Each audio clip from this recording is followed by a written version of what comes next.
ਅੱਗੇ ਆਉਣਾ ਬੀਬੀ ਥੋੜਾ ਜਿਹਾ ਅੱਗੇ ਆ ਰਾਤੀ ਨਾ ਦਮ ਦਾਖਲ ਕੀਤਾ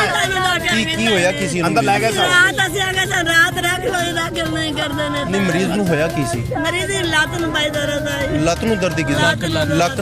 ਨੂੰ ਇਹਦੇ ਤੋਂ ਪਹਿਲੇ ਵੀ ਉਹਨੂੰ ਕਦੀ ਕੋਈ ਮਸਲਾ ਹੋਇਆ ਨਹੀਂ ਕੋਈ ਨਹੀਂ ਬਿਮਾਰ ਸੀ ਉਹ ਵੈਸੇ ਪਹਿਲੇ ਚੰਗਾ ਭਲਾ ਅੱਛਾ ਤੁਸੀਂ ਕਿਤੋਂ ਕਾੜਾ ਸ਼ਹਿਰ ਤੋਂ ਆਏ ਹੋ ਹਾਂ ਉਹ ਕਾੜਾ ਸ਼ਹਿਰ ਇਹਨਾਂ ਨੇ ਕਿਉਂ ਨਹੀਂ ਦਾਖਲ ਕੀਤਾ ਮਰੀਜ਼ ਨੂੰ ਇਹਨਾਂ ਨੇ ਅਸੀਂ ਕੀ ਕਿਹਾ ਤਰਲੇ ਕਿਤੇ ਨੇ ਸਰ ਨਹੀਂ ਕਿਤੇ ਸਾਨੂੰ ਆਂਦੇ ਨੇ ਇੱਕ 10,000 ਰਿਪੋਰਟ ਕਰਾ ਕੇ ਲੈ ਆ ਬਾਹਰੋਂ ਮੋੜ ਦਮ ਦਾਖਲ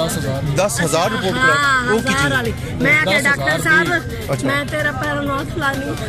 ਸਾਨੂੰ ਦਾਖਲ ਕਰ ਲੈ ਸਾਨੂੰ ਬਾਹਰ ਨਾ ਕੱਢ ਸਾਡਾ ਮਰੀਜ਼ ਬੜਾ ਕੰਮੂ ਨਹੀਂ 10,000 ਦੀ ਕਿਸ ਚੀਜ਼ ਦੀ ਉਹਨਾਂ ਨੇ ਰਿਪੋਰਟ ਮੰਗਵਾਈ ਹੈ ਕਿ ਕਿਸੇ ਅੱਛਾ ਅੱਛਾ ਲੱਤ ਕਹਿੰਦਾ ਲੱਕ ਨਹੀਂ ਆ ਲੱਕ ਅੱਛਾ ਮੈਂ ਕਿਹਾ ਸਾਨੂੰ ਦਾਖਲ ਕਰ ਲੈ ਅਸੀਂ ਪੈਨ ਮੰਗ ਕੇ 10,000 ਵੀ ਬਣਾ ਲਏ ਸਰ ਅੱਛਾ ਸਾਨੂੰ ਦਾਖਲ ਕਰ ਲੈ ਰਾਤ ਸਾਨੂੰ ਗੱਤਨ ਦੇ ਸੁਬਹ ਆਏ ਤੱਕ ਲੱਗੇ ਵੀ ਨਿਕਲੋ ਬਾਹਰ ਠੀਕ ਹੈ ਬਾਹਰ ਨਿਕਲੋ ਸਾਡੀ ਉਹਨਾਂ ਕੋਈ ਰਿਪੋਰਟ ਨਹੀਂ ਕੀਤੀ ਅੱਛਾ ਤੇ ਉਹ ਜਿਹੜਾ ਤੁਹਾਨੂੰ 10,000 ਵਾਲੇ ਨੇ ਉਹਨਾਂ ਨੇ ਕਿਹਾ ਸੀ ਉਹ ਤੁਸੀਂ ਬਣਵਾ ਕੇ ਨਹੀਂ ਲਿਆਏ ਫਿਰ ਨਹੀਂ ਗਾਈ ਨਹੀਂ ਅੱਛਾ ਸਾਨੂੰ ਦਾਖਲ ਕਰਤਾ ਤੁਸੀਂ ਬਣਵਾ ਕੇ ਲੈ ਆਵੇ